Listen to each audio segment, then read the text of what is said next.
할렐루야. 저기 좋은 아침입니다를 히브리어로 제가 말씀드릴 테니까 우리 앞뒤로 좌우로 한번 이렇게 인사를 하시면 좋겠습니다. 샬롬도 이렇게 인사인데요. 좋은 아침입니다. 이스라엘에서 아침 인사가 또 있잖아요. 그죠? 그래서 굿모닝 좋은 아침입니다를 보켈 토브라고 하는데요. 보켈은 아침이고요. 토브는 굿 좋은이란 뜻인데 보켈 토브 그래서 굿모닝 좋은 아침입니다. 이런 뜻입니다. 그래서 앞뒤로 좌우로 너무 얼굴을 빤히 쳐다보시면 상대방이 조금 불편하실 수 있으니까 조금만 보시면서 보켈 토브 좋은 아침입니다. 한번 인사하실까요? 네, 좋은 아침입니다.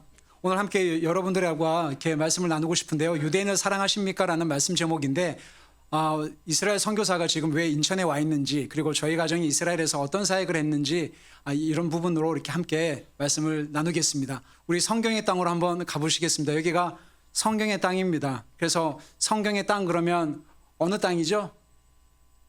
이스라엘, 시리아, 요르단, 레바논, 그리스, 로마, 터키는 또 사도 바울과 이제 관련된 그런 곳이고요. 또 에스더서를 읽으시면 페르시아랑 또 관련이 되어 있기 때문에 오늘날 이란 지역입니다. 그래서 또 이집트 출애굽했던 곳이 바로 이집트이기 때문에 그래서 저 성경의 땅을 여러분들이 한 번 정도는 꼭 가보실 수 있기를 축복합니다. 아멘이시죠? 나는 형편이 안 되는데 나는 재정이 없는데라고 말씀하시면 안 됩니다. 제가 예전에 그 20대 때 이렇게 훈련 받을 때 어느 외국에서 오랫동안 사역하시는 강사님이 오셔서 이렇게 막 말씀을 하실 때 제 마음 안에 어떤 마음의 동기가 있었냐면 하나님 저도 저분처럼 외국에 나가서 전 세계를 돌면서 하나님 말씀을 선포하고 싶어요. 비행기가 지겨울 정도로 좀 타보는 게 소원입니다. 그런 기도를 했었는데 하나님이 정말 그렇게 일하십니다. 하나님은 한다면 하시는 분이십니다. 아멘이시죠? 여기가 한국인데요. 한국에서 이스라엘까지 그렇게 오랜 시간이 걸리지 않습니다. 한 11시간 30분 정도밖에 안 걸리기 때문에 여러분들이 꼭 한번 가보실 수 있기를 축복합니다. 8,200km밖에 안 돼요. 그래서 굉장히 가까운 거리니까 여러분들이 꼭 하나님이 허락하시면 이스라엘을 꼭 방문을 하시면 좋겠고 코로나 상황이기 때문에 바로 비행기가 직항으로 가는 비행기는 없습니다. 그렇지만 우회로 지금 갈 수 있기 때문에 가보시면 참 좋겠습니다. 저희 가정이 사역했던 곳은 바로 아까 목사님께서 말씀하신 것처럼 하이파라고 하는 열왕기상 18장에 보시면 하나님의 선지자 엘리야하고 또 바알을 숭배했던 바알 선지자들이 싸웠던 산이 있죠. 그걸 갈멜산이라고 하는데 그 갈멜산 자락에 형성된 항구 도시가 바로 하이파라고 하는 지역인데 거기서 OM 선교사로 한 10여 년 정도 거기서 사역을 했었습니다. 여러분 이거는 무슨 꽃이죠?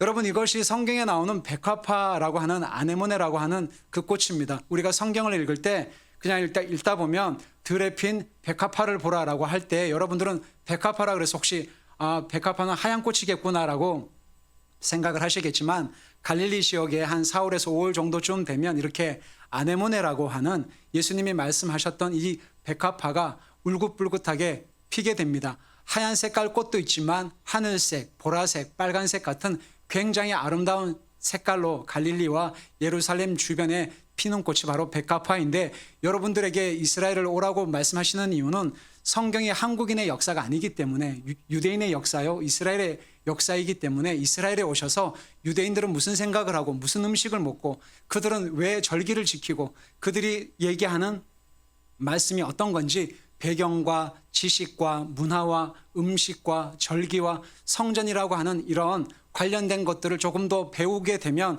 성경을 한국식으로 읽고 이해하는 것이 아니라 히브리적인 관점으로 성경이 더 열릴 거라고 저는 생각을 합니다. 저희 가족을 잠깐 소개를 해드리겠습니다. 제 옆에 있는 아내분이 김야일 선교사인데요.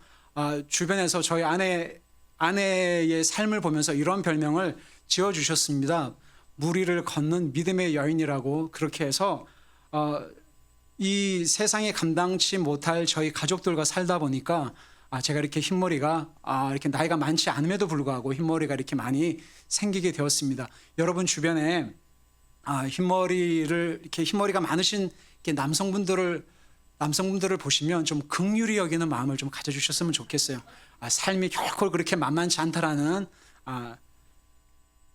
어떤 의미인지 아시겠죠? 네. 삶의 깊은 애로사항이 있다는 말씀입니다. 그리고 저희 일남일녀가 있고요. 저희 아들 세원이는 얼마 전에 입대를 했고요. 지금 진주에서 훈련을 받고 있습니다. 일남일녀가 이렇게 있고요. 이스라엘 선교사가 왜 지금 한국에 와 있는지를 좀 말씀드리고 싶은데, 여러분 2년 전에 2020년 2월 22일 날, 지금도 인터넷에 검색하면 나올 텐데요. 신천지 사건으로 인해서 한국에서 코로나가 이렇게 급속하게 이제 확산이 되고 난 이후에 2월 22일 날 밤 비행기로 대한항공을 탄 한 177명의 승객들이 이스라엘로 갔어요. 갔는데 이스라엘 외무부에서 2월 20일 밤으로부터 한국에서 오는 모든 항공기의 입국을 금지한 사건이 있었습니다. 혹시 알고 계시는 분? 그때 TV와 뉴스에서 많이 나왔습니다. 지금도 검색하면은 그 글이 올라와 있었는데요. 저 비행기 안에 있었습니다. 그래서 그때는 저희 딸하고 아내가 이스라엘에 있었기 때문에 가족을 만나러 비행기를 타고 갔는데 11시간 반 정도 걸려서 갔는데 이스라엘 국제공항인 벤구리온 국제공항에 내리기는 했지만 그날 밤에 비행기가 도착하기 1시간 반 전에 이스라엘 외무부로부터 연락이 온 거예요. 오늘 밤부터는 한국행 모든 비행기는 입국을 금지시키겠다. 그래서 177명의 승객들 중에 유대인 6명인가 7명 정도의 승객만 내리게 하고 저 비행기 안에 170여 명의 한국 승객들이 내리지 못하고 1시간 반 동안 갇혀 있다가 음식도 안 주려고 하는 거를 막 협상을 해가지고 음식만 받고 그 비행기를 타고 다시 한국으로 회항한 사건이 있었습니다. 그 비행기 안에 있었던 승객입니다. 그러니까 이스라엘 선교사가 갔는데 못 들어간 거예요. 강권적으로. 전혀 예상하지 못했던 방법입니다. 하나님 참 좋으시죠? 서프라이즈, 놀랬니? 가끔은 하나님이 이렇게 저희들 참 당황케 하시는 적이 가끔은 좀 있으신 것 같아요. 그래서 그때 굉장히 놀랬고 당황스러워서 가족들과 거의 7개월 가까이 헤어져 있었습니다. 한국에는 저와 저희 아들이 있었고 저희 아내와 딸은 이스라엘에 있어서 그렇게 거의 6, 7개월간 떨어져 지냈습니다. 그리고 저 오른쪽에 있는 사진은 뭐냐면 인천에 왔더니 짐을 찾고 수화물을 찾고 딱 나오는데 앞에 카메라 방송국에서 막 엄청나게 그 앞에 서 있었던 거예요. 그래서 저는 생각에 내 뒤에 누가 연예인이 나오는가 보다라고 생각을 이렇게 없어요. 그래서 나오는데 방송국 기자분이 어떤 분이 막 와서 인터뷰를 갑자기 카메라를 대고 이렇게 그냥 한 거예요. 해서 혹시 이스라엘에서 오신 한국분 아니세요라고 묻길래 그렇습니다 그랬더니 그러세요. 지금 한국이 난리가 났다라고 하면서 설명을 하면서 그냥 얼떨결에 인터뷰한 것이 이렇게 방송을 타게 되었습니다. 그래서 이렇게 됐고요. 원래는 이렇게 한국을 잠깐 나오게 됐던 이유는 기독교 출판사 중에 규장 출판사라고 하는 그 출판사에서 제가 이스라엘에서 사역하고 실패하고 고민하고 아파했던 그런 내용들을 책으로 쓴 게 있는데 그 책 제목이 바로 내가 나의 영광을 짓밟았다라고 하는 그 책이 2020년 3월 23일 날 규장 출판사를 통해서 출간이 되었습니다. 그래서 이제 그 책 인터뷰 때문에 잠깐 한국을 나왔다가 이스라엘로 갔지만 그 일로 인해서 들어가지 못하고 한국에 이렇게 나오게 된 일이 있었고요. 나중에 예배 끝나시고 혹시 이렇게 그런 간증이나 그런 나눔을 좀 듣고 싶으신다면 유튜브에 검색을 하셔서 실패한 선교사의 고백, 내가 하나님의 영광을 짓밟았습니다. 이 나눔을 통해서 저는 한국 교회 그리고 예수님을 믿고 신앙생활을 하시는 많은 성도님들에게 어떤 피드백을 받았냐면 선교사님이 솔직하게 나눠주셔서 너무 감사합니다. 코로나 때문에 교회를 6개월, 7개월 가까이 거의 교회랑 마음을 끊고 단절하고 살았는데 선교사님의 솔직한 나눔으로 인해서 제가 가면을 벗고 교회에 다시 나올 수 있게 힘을 주셔서 너무 감사합니다. 선교사님들은 한국교회에 와서 선교 보고하고 사역 보고할 때 성공한 얘기, 잘한 얘기, 자녀 교육 잘 키운 얘기, 대학 좋은 대학 입학시킨 얘기, 늘 성공한 얘기. 그래서 성도들이 늘 주눅이 들고 나도 저분처럼 저렇게 잘 살아야 되는데 정말 저렇게 멋진 삶을 살아서 하나님께 영광이 되어야 되는데 선교사님이 어떻게 저는 이렇게 실패했다라고 그렇게 얘기함으로 인해서 제가 오히려 큰 위로와 힘과 격려가 되었습니다. 솔직하게 가면을 안 쓰고 가면을 벗고 솔직하게 가족 얘기, 선교사님이 그 아픈 얘기를 얘기해 주셔서 제가 오히려 너무너무 감사하다는 피드백을 많이 받게 되었는데, 혹시 여러분 가운데 그런 삶의 어려움과 아픔이 있는 분들은 꼭 한번 간증을 들으시면 하나님의 그 음성을 다시 한번 듣게 될 거라고 생각을 합니다. 그래서 CBS 새롭게 하소서에 가서 그때 가서 이렇게 간증을 했었고요. 주영훈이라고 하는 저분의 그 MC분이 그때 한 1시간 넘게 녹화를 했었는데 굉장히 많이 우셨습니다. 그 운 이유는 주영훈 씨의 아버님이 목사님이시죠. 그리고 그 아빠하고의 관계가 굉장히 어렵고 힘드셔서 그 나눔을 통해서 많은 분들이 이렇게 회복이 되었습니다. 그래서 유튜브에 가셔서 최연아 선교사 아니면 새롭게 하소서 검색하시면 2년 전 거지만 그렇게 이 자리에서는 다 못 나누는, 저 때 참 많이 울면서 그 간증을 했었는데 저희 아이들 얘기도 하고 이스라엘 선교도 얘기했지만 저의 부끄러운 고백을 이렇게 나눴습니다. 여러분, 저 로고 혹시 알고 계시는 거 있으신가요? 로고 조금 더 확대를 해보겠습니다. 이제는 조금 더 잘 보이네요, 그죠? 네. 리바이스 청바지도 있고 페이스북도 있고 뭐 데일도 있고, 저거는 CK가 저 뭐죠? 케빈 클라인트인가요? 네, IBM도 있고 뭐 베스킨 라빈스도 있고 갭도 있고 뭐 코스트코도 있고 참 많습니다.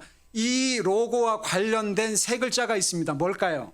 유대인이죠. 왜 그러냐면 이 회사와 관련된 가장 많은 주식을 보유하고 있거나 CEO, 최고 경영자들이 유대인이기 때문에 유대인과 여러분들과의 삶은 굉장히 밀접하게 관련이 되어 있다는 것을 말씀드리고 싶습니다. 여러분 혹시 페이스북 하시는 분, 페이스북을 만든 저 친구가 마크 주크버그라고 하는 유명한 친구죠. 유대인이라는 건 혹시 알고 계셨습니까? 그리고 우측에 있는 그 유명한 세계 영화를 주름 잡는 아주 영향력 있는 분이 누군지 아시죠?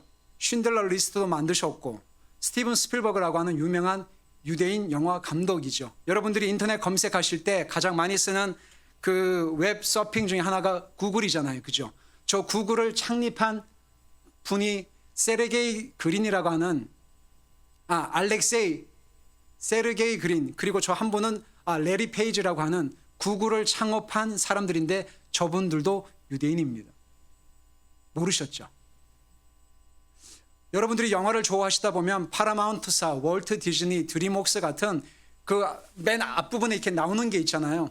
저것도 유대인과 관련이 있습니다. 이 한국에 이렇게 있다 보니까 아마 학부모님들은 우리 자녀를 좋은 대학, 그리고 정말 엘리트로 키우고 싶으신 분들이 많으셔서 유대인 자녀 교육에 대해서 관심을 갖고 계신 분들이 상당히 많으시더라고요. 그래서 이스라엘 교육, 자녀 교육, 뭐 하브루타 교육, 쉐마 교육 혹시 안 들어보셨나요? 네, 쉐마 교육, 뭐 이스라엘 교육, 자녀 교육, 하브루타 교육, 이거는 한국에만 있는 아주 독특한 교육입니다. 그러니까 이스라엘에는 이런 하브루타 교육이 없어요. 그들의 삶 자체가 이래요. 그냥 늘 질문하고 토론하고. 그래서 이스라엘에서 살면 가장 많이 저희 아이들이 이스라엘에서 이제 학교를 다녔었는데 가장 많이 학교가 되게 시끄럽습니다. 조용한 학교가 없어요. 늘 그렇게 말을 많이 해서 가장 많이 학교에서 하는 말이 두 문장이 있는데 첫 번째는 라마라고 하는 단어입니다. 한번 따라해 보시겠습니까? 라마. 라마라는 말은 왜요라 이 뜻입니다. 왜요. 그 다음에 두 번째는 너 어떻게 생각하니? 왜요? 너 어떻게 생각하니? 그래서 저희 아이들이 유대인 학교에서 학교 생활을 하고 이렇게 오면, 그러니까 저는 유대인이 아니라 한국 사람이잖아요. 한국 아빠니까 아이들한테 보배야 우리 밥 먹자. 청소 좀 해라 막 이렇게 얘기를 한단 말이에요. 그러면 저희 아이들이 처음에는 안 그랬는데 유대인 학교에서 계속 이렇게 몇 년 있다 보니까 그게 늘 익숙해져서 아빠가 뭘 얘기하면 이 아이의 첫 번째 반응이 뭘 것 같으세요? 라마. 왜요? 그러면 이제 여러분들은 여러분 자녀들이 라마라고 왜요라고 이렇게 물으면 기분이 좋으세요? 안 좋으세요? 안 좋으시죠? 하라면 해. 방 지저분하잖아. 방 좀 치우고 살아라. 막 이렇게 얘기를 한단 말이에요. 근데 그 아이들은 꼭 물어요. 그러니까 저희들은 이렇게 생각이 말대꾸 하지 말고 순종해야지 그렇게 얘기하지만 이 유대인 아이들은 자기가 궁금하면 물어요. 라마 왜 해야 돼요? 라고 물으면 그 유대인 부모들은 설득을 해요. 논리적으로 가르칩니다. 근데 저희들은 그게 안 돼서 다그치고 혼내죠. 그래서 저희 아이들이 그때 참 힘들어했는데 가장 많이 묻는 게 라마 왜요? 그리고 이렇게 뭘 하면 앤서를 안 주죠. 항상 너 어떻게 생각하니? 너 여기에 대해서 어떻게 생각하니? 그래서 유대인들은 가장 먼저 학교를 졸업하고 군대를 갔다 오고 나서 가장 하고 싶은 일이 1순위가 창업이라 그러죠. 한국 사람들은 공무원이고요. 맞짱을 뜨면 누가 이길까요? 유대인들이 이기죠. 그래서 이렇게 해서 거기서 서로 토론하고 교육하는, 그래서 이런 부분들이 있고요. 여러분 폴란드에 가시면 저기 그 아래쪽에 크라코프라고 하는 지역이 있습니다. 여기서 서쪽으로 한 40-50km 정도 가시면 오슈비엥침이라고 하는, 폴란드어로 오슈비엥침이라고 하는 지역이 있는데, 저기를 꼭 여러분들 평생에 한 번은 꼭 가보실 수 있기를 축복하고 싶어요. 왜냐하면 저 말을 독일어로 바꾸면 아우슈비츠가 돼요. 여러분 여기가 아우슈비츠 입구입니다. 저기에 유대인들이 많이 학살이 됐는데, 여러분 저 위에 무슨 글씨 보이세요? 독일어로 아르비트 마크 프라이라고 되어 있는데, 아르비트 ARBEIT인가요? 저 글이 바로 여러분들이 많이 쓰는 아르바이트의 어근이 됩니다. 아르비트 마크 프라이인데, 저 뜻이 뭐냐면 노동이 너희를 자유롭게 하리라 라는 말입니다. 그래서 저 당시에 나치에 의해서 희생당한 유대인들이 저 아우슈비츠 수용소에 갇혀 있으면서 평생 동안 일을 하면서 죽임을 당했는데, 저 문구가 딱 적혀 있는 거죠. 노동이 너희를 자유롭게 하리라. 저 말은 무슨 말이죠? 너희들은 죽을 때까지 일을 하고 살고 싶으면 죽어야 돼. 저 무시무시한 저 문구를 매일 보면서 그렇게 일을 할 수밖에 없었다라는 거죠. 저기가 바로 아우슈비츠 수용소고요. 그때 당시에 저 철로를 따라서 수십만의 많은 유대인들이 저곳으로 가서 죽임을 당했습니다. 저도 개인적으로 하나님이 은혜를 주셔서 한번 방문을 했었는데, 정말 사람이 살 수 없는, 사람이 어떻게 저렇게 살 수 있었을까 할 정도로 비참한 지역이에요. 여기에 그때 당시에 희생당한 유대인 시신들이고요. 저렇게 나치들이 그렇게 사람을 빨리 죽여야 되니까 그 불도저 같은 거 있잖아요. 그 포크레인으로 땅을 파가지고 사람을 죽여서 저렇게 그냥 한꺼번에 했던 것도 있습니다. 저기가 아우슈비츠 수용소에 지금도 가시면 사람을 24시간 계속 그렇게 화장을 했던 화장터가 있고요. 이런 곳이 있고요. 여러분들에게 이런 질문을 좀 하고 싶습니다. 여러분 제가 이렇게 교회를 방문해서 설교를 하거나 강의를 할 때 이런 질문을 꼭 하는데요. 주님을 사랑하십니까? 라고 물으면 대부분 성도님들이 아멘 하십니다. 한번 해볼까요? 주님을 사랑하시는 분들만 아멘 합시다. 아멘 하실 거예요. 내가 정말 물과 성령으로 거듭나고 하나님을 믿는 신자라면 아멘을 대부분 하시는데, 두 번째 질문을 하면 아멘 하는 분들이 그렇게 거의 없으세요. 유대인을 사랑하십니까? 라고 물으면 대부분 1번, 2번, 3번, 4번, 5번으로 대부분 이렇게 생각들을 좀 하시는 것 같아요. 1번은 대답을 안 하시거나, 2번은 처음 들어보는 말인데, 3번은 유대인들은 예수님을 죽인 민족인데 내가 왜 사랑해야 되지? 4번은 유대인들하고 나하고 무슨 상관이 있지? 5번은 나중에 이스라엘 성지 순례나 가면 되지. 뭐 굳이 유대인을 사랑해야 되나? 이렇게 생각들을 하신다는 거죠. 그러면서 여러분 한번 읽어보십시오. 유대인들이 구원을 받든 지옥에 가든 나는 관심 없어. 유대인들하고는 나는 상종하고 싶지 않아. 나는 유대인들을 죽인 적이 없기 때문에 나는 반유대주의자가 아니라고 생각해. 나는 유대인들의 구원을 위해서 기도할 필요가 없어. 그냥 내가 예수 잘 믿고 구원받고 천국 가면 되지라고 그렇게 성도님들이 생각을 하시더라는 거죠. 이스라엘, 그렇지. 거기서 예수님이 태어났고 죽으시고 부활하셨으니까 이스라엘은 나중에 기회가 되면 그냥 성지 순례나 한번 가봐야 되겠다 정도로 그렇게 사람들이 생각을 하시는 것 같아요. 여러분 여기에 반유대주의라고 하는 이 말이 있는데, 이 증오심은 이스라엘 국가를 향해 나타나기도 합니다라고 해서 우리가 흔히 엔티세미티즘이라고 해서 반유대주의에 대한 정의를 주한 이스라엘 대사관 홈페이지에서는 이렇게 인용을 하고 있고요. 반유대주의가 뭐냐? 그냥 유대인이 싫은 거죠. 여러분 유대인 하면 어떤 이미지가 떠오르세요? 선한 이미지세요? 아니면 좀 안 좋은 이미지세요? 스크루지 영감같이 돈을 아주 좋아하고 뭔가 조금 이렇게 막 좀 강하고 아주 억세고 뭔가 가까이 하기엔 너무 먼 그런 선인장 같은, 좀 아주 좀 가시나무 같은 막 그렇게 친근해 보이지 않는 그런 이미지를 갖고 계시진 않으셨나요? 저는 여러분들이 평생에 유대인을 꼭 한번 만나볼 수 있기를 축복하고 싶습니다. 꼭 한번 만나보십시오. 여러분, 저희 아내 이름이 김야엘 선교사인데요.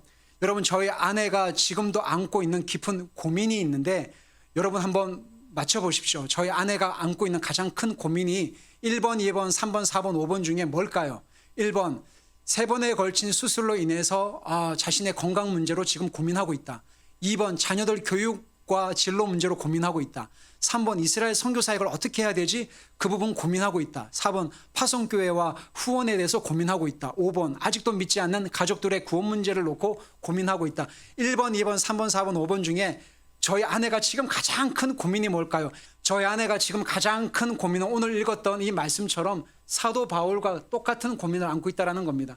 여러분, 선교사님들이 파송교회를 구하고 파송 선교단체를 구해서 선교지로 나갈 때에 파송식을 받고 나가시잖아요. 그죠? 그러면 그분들이 만드는 개인 기도 카드가 있어요. 그죠? 냉장고에 딱 붙여놓고 저희들을 늘 기억하고 기도해 달라고 하는 마그네틱으로 만든 기도 편지, 기도 카드를 만드는데 거기에 한 번도 빠지지 않는 대부분의 선교사님들이 반드시 넣는 기도 제목이 있어요. 그게 뭘까요? 남미 선교사님, 북미 선교사님, 아마존 선교사, 섬 선교사, 어떤 선교사들이든지 간에 상관없이 어느 지역이든지 상관없이 반드시 들어가는 만인의 공통 기도 제목, 불신자 우리 아버지 어머니 구원받을 수 있도록 꼭 기도해 주세요. 우리 친척 가족들 꼭 기도해 주세요. 예수님 꼭 믿을 수 있도록 기도해 주세요라고 하는 저 5번 기도 제목은 대부분의 선교사님들이 반드시 넣는 기도 제목이죠. 왜 그럴까요? 다른 사람 구원받는 것보다 우리 가족, 우리 혈육의 친척들이 구원받는 게 더 중요하기 때문에 그렇습니다. 안 그런가요? 다른 지역에 가서 교회 개척하고 제자 훈련하고 성도를 세우는 것도 중요하지만 그렇게 열심히 하다가 우리 부모님이 예수님을 안 믿고 가면 어떻게 된다라는 것을 너무 잘 아는 선교사들이 제일 마음 안절부절하고 늘 마음에 깊은 고민과 갈등이 뭐라고 생각하십니까? 교육 문제요? 후원 문제요? 파송교회요? 아니요. 내 가족들 구원 문제예요. 그게 사도 바울이 오늘 읽었던 말씀과 똑같다라는 말씀입니다. 그 다음 파워포인트를 한번 가보실까요? 사도 바울의 말 못할 깊은 고민과 아픔이 오늘 읽었던 말씀입니다. 내가 그리스도에게서 끊어진다 할지라도 내가 정말 원하는 가슴 아픈 그런 기도 제목이 한 가지가 있는데 내 동족, 친척, 나는 이방인의 사도로 이방 지역을 향해서 복음을 전화로 파송을 받아서 나가지만 내 동족 유대인들 단 몇 명이라도 내가 믿는 예수와라고 하는 예수 그리스도를 좀 만났으면 좋겠다. 내가 생명책에서 끊어진다 하더라도 내가 원하는 게 그거다라고 얘기를 하더라는 것입니다. 그 앞장에 보면 사망이나 생명이나 천사들이나 권세들이나 그 어떤 것도 나를 그리스도 예수 안에 있는 하나님의 사랑에서 끊을 수 있다고 했나요? 없다고 했나요? 없다고 그렇게 선언을 했는데 9장에 와서 끊어진다고 하더라도 내가 정말 원하는 게 바로 내 동족 유대인들이 좀 구원받았으면 좋겠다라고 그렇게 얘기를 하더라는 것입니다. 여러분, 저희들이 이스라엘에서 여러 가지 다양한 사역들을 많이 했었는데 오늘은 이 부분을 좀 잠깐 말씀드리고 싶습니다. 로마서 1장 16절 말씀인데 우리 같이 한번 읽으실까요? 시작.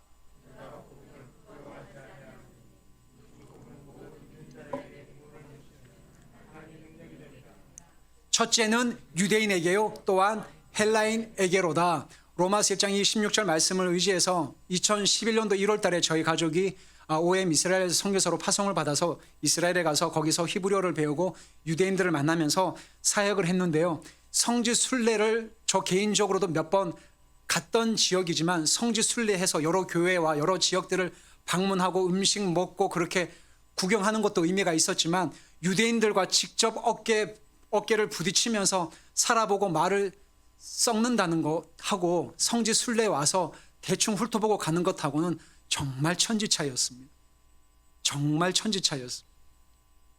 보통 사람들이 아니라는 것을 경험적으로 알게 되었죠. 유대인의 역사에 대해서 공부도 하고 신학교에서 공부도 하고 배우기도 하고 갔음에도 불구하고 유대인들 한 사람이 바뀌어진다는 것이 얼마나 어려운지를 정말 실질적으로 경험을 했습니다. 그래서 팀들과 함께 길거리에서 어떤 행사가 있을 때 가서 전단지를 나누기도 하고요. 그리고 저기서 길거리에서 노방전도도 하고 찬양도 하고 그리고 이렇게 한국에서 팀들이 오면 팀을 또 모시고 성지 순례도 하면서 여러 현지 교회도 방문을 하면서 함께 예배하고요. 여러분들이 만약에 이스라엘을 오신다면 여러분들을 꼭 모시고 가고 싶은 장소가 바로 저 우측에 있습니다. 저기가 이스라엘에는 유명한 광야가 두 개가 있는데 하나는 예루살렘에서 여리고로 내려갈 때 그 우측에 그 앞에 펼쳐진 유대 광야가 있고요. 그리고 네게브라고 하는 남쪽 지역에 가시면 저희들 그때 한국에서 팀들이 왔을 때 그렇게 안내를 했던 저곳이 바로 미츠페라몬이라고 하는 아주 이스라엘의 그랜드 캐년이 있습니다. 저곳을 여러분들에게 꼭 소개를 해드리고 싶습니다. 할렐루야.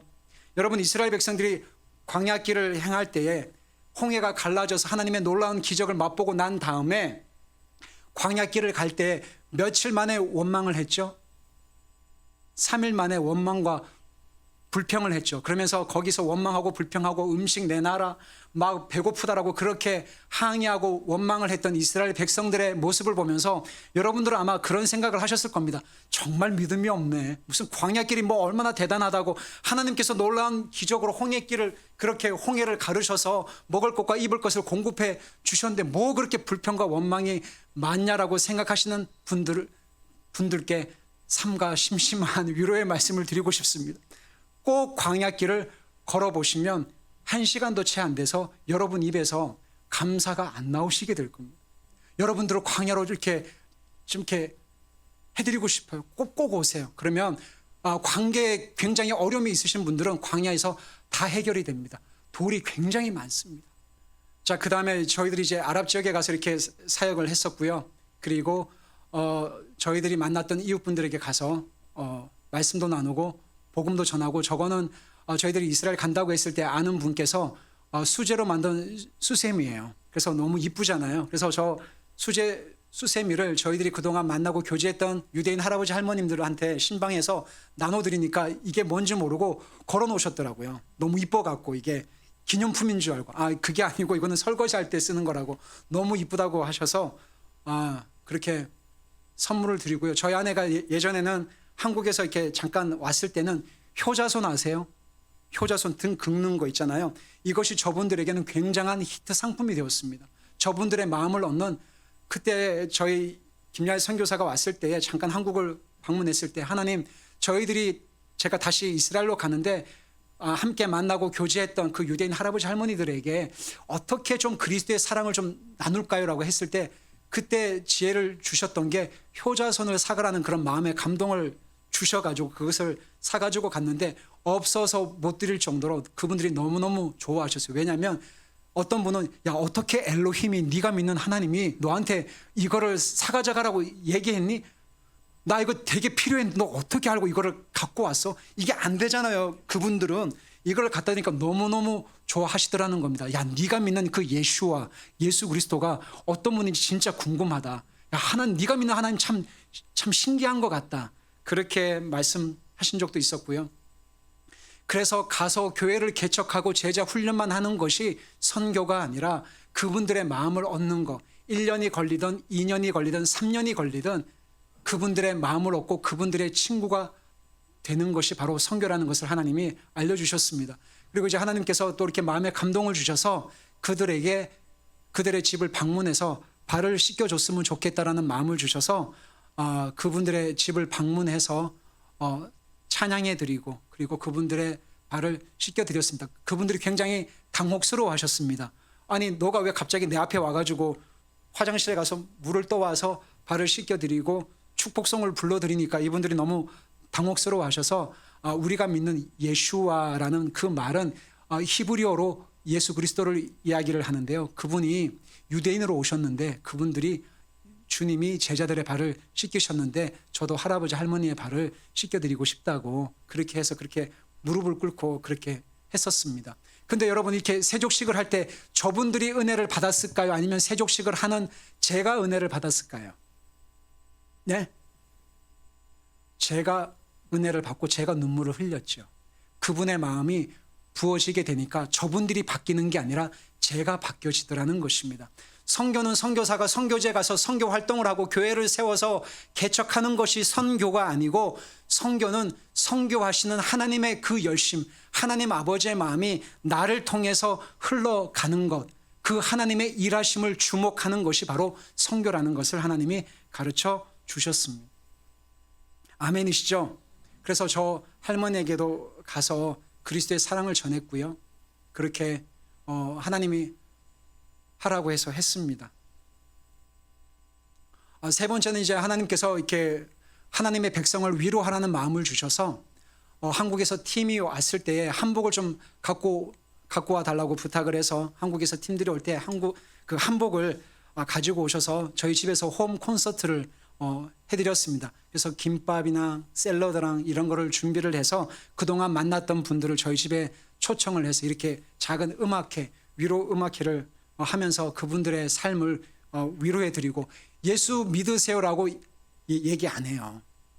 그냥 찬양해드리고 축복해드리고 섬겨드리고 김밥 만들어드리고 샐러드 해드리고, 그리고 울면서 간증하고 제가 왜 예수님을 믿게 됐는지, 그렇게 하면, 그렇게 함으로 인해서 유대인의 친구가 되었을 때에 그분들이 지금도 여전히 연락이 오셔서 언제 오냐고, 빨리 와서 같이 만나자라고 지금까지 그렇게 계속 연결점으로 하나님이 사용을 하고 있으십니다.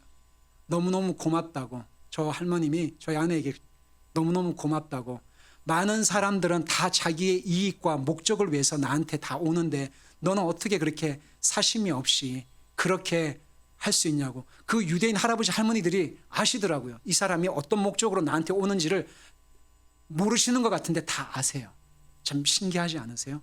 너 지금 나한테 뭐를 얻어내려고 오는 사람인지, 정말 나라고 하는 존재 자체를 사랑해서 오는 건지를 저 할머님 할아버지들이 아시더라고요. 그래서 나중에는 저한테 이렇게 농담을 하셨습니다. 요나, 너 정말 결혼 잘했다. 네 와이프 최고라고. 그래서 제가 여쭤봤어요. 왜요? 그랬더니 많은 사람들은 나한테 뭐를 얻어내기 위해서 그렇게 오는데 네 와이프는 안 그래.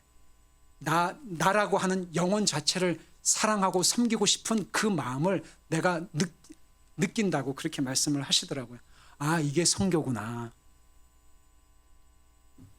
그 다음 파워포인트를 보시면은요, 네, 이렇게 했었고요.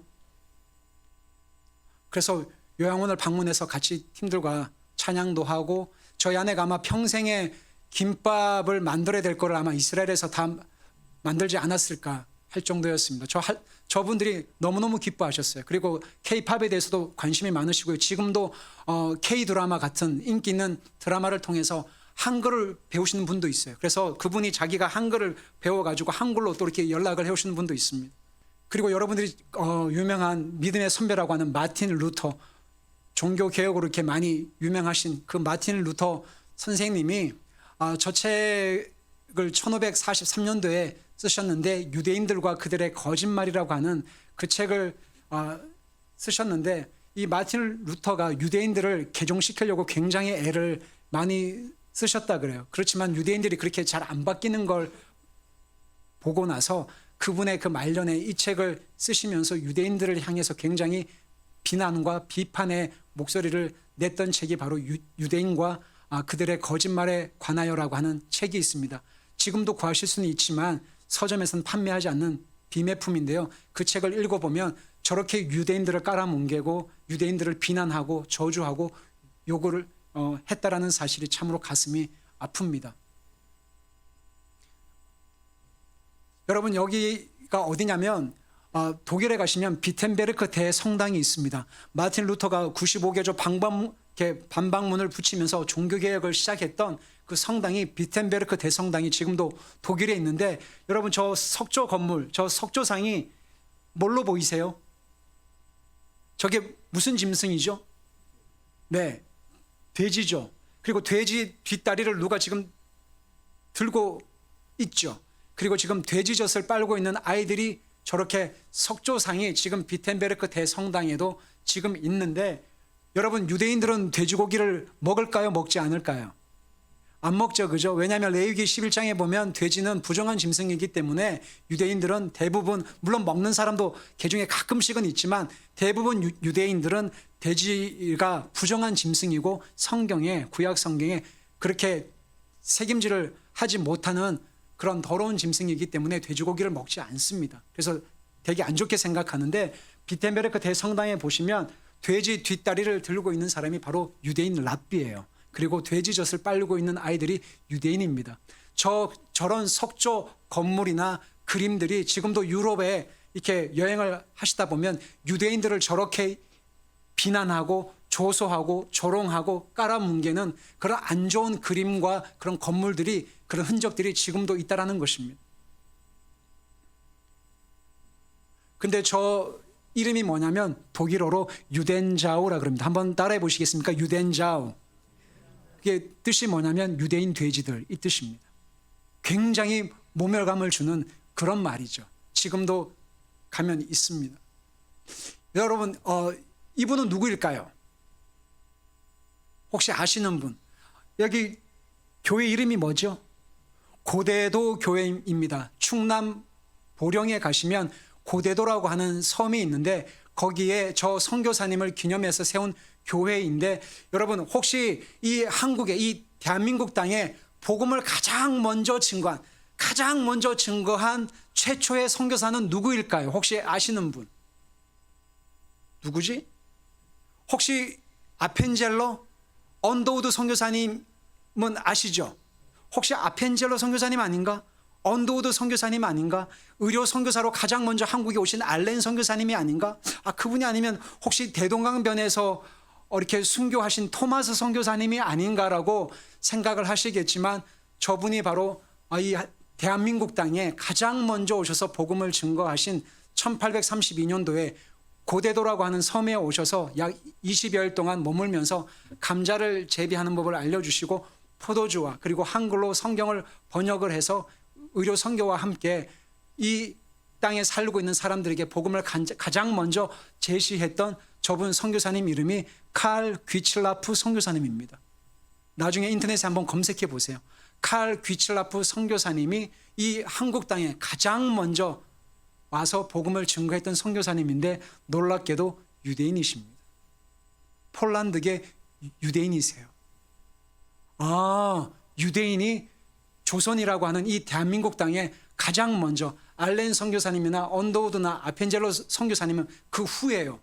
50년 뒤에 오신 분들이고요. 저분이 가장 먼저 오셔서 조선 사람들에게 의료를 가르치고 복음을 가르치고 감자 재배하는 법을 가르쳤던 선교사님인데 저분이 유대인이셨습니다. 여러분, 이분은 누구일까요? 여러분 혹시 신약 성경을 한글로 가장 먼저 번역해서 소개한 선교사님은 누구일까요라고 하면 존 로스 선교사님이라고 많은 분들이 알고 계시는데, 구약 성경을 한글로 가장 먼저 번역해서 소개한 선교사님이 있습니다. 바로 저분인데요. 알렉산더 알버트 피터스 선교사님인데 좀 이름이 긴데요. 원래 저분의 이름은 이츠학 프롬킨이라고 하는 유대인이셨습니다. 근데 저분이 일본에서 예수님을 처음 만나고 외국에서 오신 어떤 선교사님이 이분에게 예수님을 소개하고 세례를 베풀었는데 그 세례를 준 선교사님 이름이 피터스 선교사님이라고, 그분에게 세례를 받아서 자기가 그분의 이름을 따서 개명을 하게 됩니다. 그래서 저분의 이름이 알렉산더 알버트 피터스라고 그렇게 이름으로 불려지게 됐는데, 여러분이 지금 가지고 계신 성경 찬송가의 383장과 75장을 한번 펴보시면 그분의 한글 이름이 피드기라고 되어 있어요. 저분의 본명은 이츠학 프롬킨이라고 러시아에서 태어나신 유대인이십니다. 한번 해보세요. 너무 놀랍지 않으세요? 복음을 가장 먼저 증거하셨던 분도 유대인이셨고요. 구약 성경을 한글로 가장 먼저 번역을 해서 히브리어로, 저분이 언어를 워낙 잘 하셔가지고 한국에 오셔서 3개월 만에 한국어를 배우시고 그 다음에 히브리어로 된 시편을 몇 개를 뽑아서 낸 책이 바로 시편 찰료라고 하는 구약 성경을 가장 먼저 번역해서 한국 사람들에게 소개를 했던 선교사님이십니다. 근데 저분이 바로 유대인이었다라고 하는 사실입니다. 말씀을 조금 마무리하겠습니다. 존 오웬이라고 하는 탁월한 이 종교개혁 이후에 가장 많은 그리스도인들에게 존경을 받는 이 분이 뭐라고 말씀을 하셨냐면, 이 세상에서 그리스도의 나라를 세워가리라는 약속 말씀들 가운데 그 나라의 시작이 유대인과 함께 해야 한다는 것을 성경은 분명히 암시하고 있다. 로버트 레이튼이라고 하는 이 학자들도 유대인의 회개를 위해서 매일 기도하지 않는 사람은 교회의 영광과 주된 교회의 영광의 주된 부분을 망각한 사람이다라고 할 정도로 유대인의 구원과 유대인이 회개하는 것이 얼마나 중요한지에 대해서 강조를 하셨습니다. 여러분, 로버트 머레이 맥체인이라고 하는 맥체인 성경 읽기표 알고 계시죠? 이 분이 로버트 머레이 맥체인 목사님이십니다. 이 목사님께서도 유대인의 구원에 대해서 굉장히 많은 관심을 가지고 계셨는데, 이분이 이렇게 말씀하셨어요.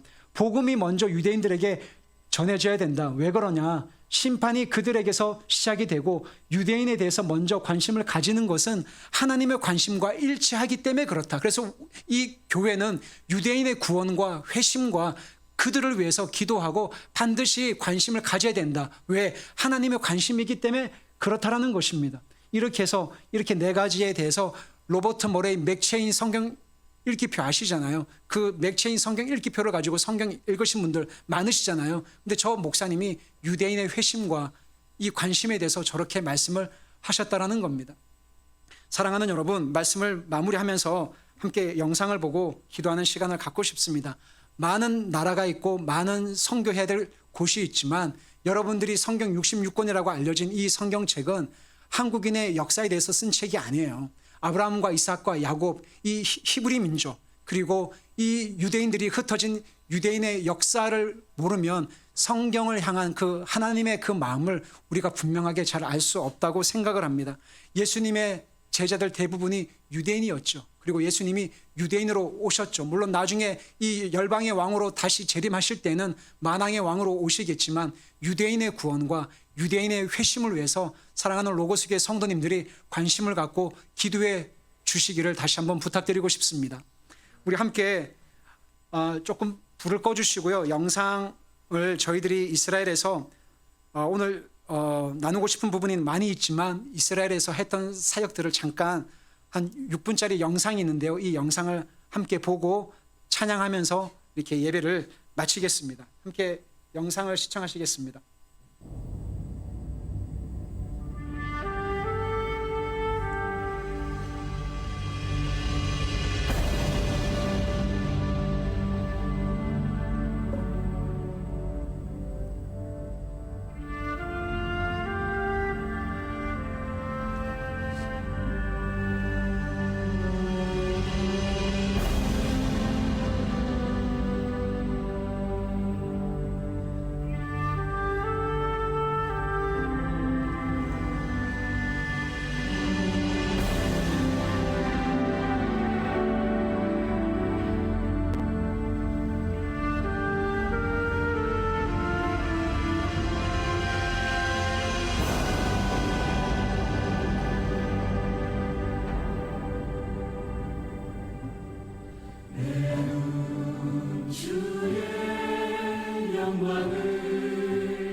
아기가 우리에게 낳고 한 아들을 우리에게 주신 바 되었는데 그의 어깨에는 정사를 메었고 그의 이름은 부유자라 모사라 전능하신 하나님이라 영존하시는 아버지라 평강의 왕이라 할 것입니다.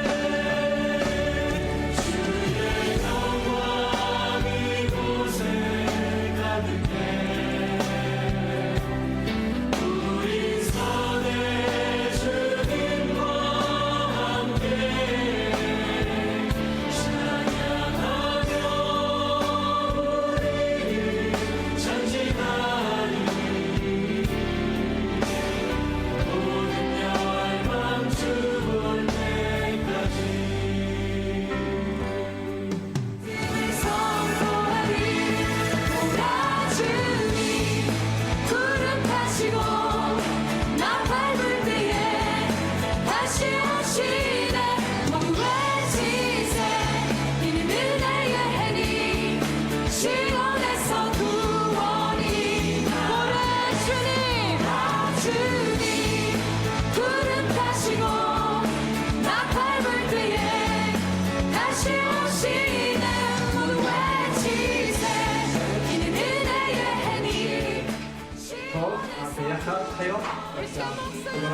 Thank you so much for coming to our home. 아 지금 젓가락 가지고 Chocolate's hard. chocolate is a little big, but 지금 wow, you made it. Great, you made it.